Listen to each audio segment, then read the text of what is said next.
waan idin salaamo dhammaan saaxiibada ku xiran janaalkeena Bidaya aad ayaan idinkaga mahadcelinaa sida wanaagsan aad ula socotaan muuqaaladan bartaan soo dhigo soo dhawaad saaxiibeel maanta waxaan rabaa inaan idin wadaago akhbaaraadka ugu dambeeyay arrimaha aflaamta balse inta ugu gudagelin muuqaalkayga waxaan ka codsanaynaa janaalka kusoo biirto muuqaalka dadka shadow lag inoo saar si share gareeyo labada asxaabtaada soo dhawaad saaxiibeel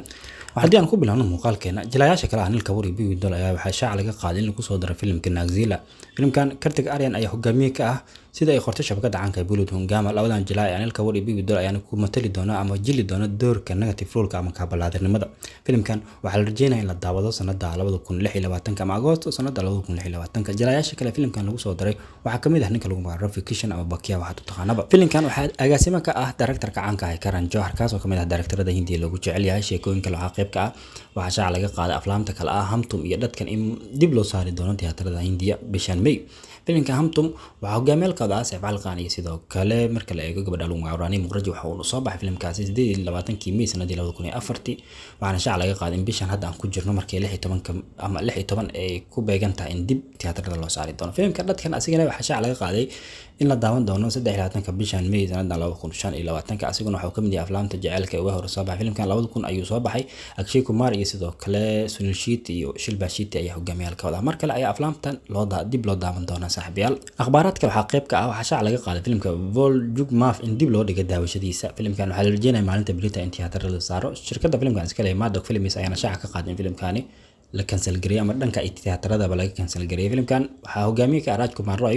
Maddox Films waxa ay shaaciyeen in barta OTT-ga qaasatan Amazon in laga daawan doono 26 bishan hadda aan ku jirno ee May filimkan waxa saameyn ku yeeshay يعني colaada ka dhex taagan Hindiya iyo Pakistan shirkadda filimkan iska leh Maddox Films ayaa subaxnimadii hore saakay shaacisay in filimkani laga cancel gareeyay dhankaas iyo tiyaatarada lagana daawan doono barta Amazon dhinaca kale hadaan eegno aflaamta tiyaatarada saaran waxaan soo qaadan karnaa Ray 2 Ajay Devgan iyo Ritesh hogaamiyaasha ka wadayeen filimkan 8 maalin ayuu tiyaatarada Hindiya saaran yahay 7 maalin ugu horeeyay waxa uu soo xareeyay in ka badan 90 karoor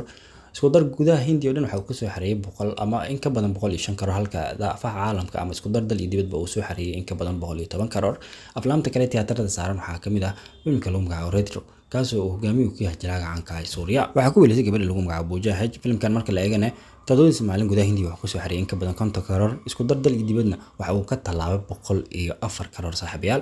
aflaamta kale tiyaatarada saaran waxa kamid ah filimka Hit 3 inkastoo filimkan waa hore shaac laga qaaday inuu hit yahay laakiin hadda waxa uu ku sii jeedaa ama uu ku sii socdaa wadadii uu blockbuster-ka uu ku noqon lahaa Nani filimkan uu ku xarakeeyay marka la eego haddaba intaas ayaan soo gabagabay doonaa muuqaalkayga fadlan haddii aad ka heshay muuqaalka like inoo saar channelka dadku cusub tahay nagu soo biir muuqaalka sii share gareeyo labada asxaabtaada waan ku mahadsantahay daawashada muuqaalkeena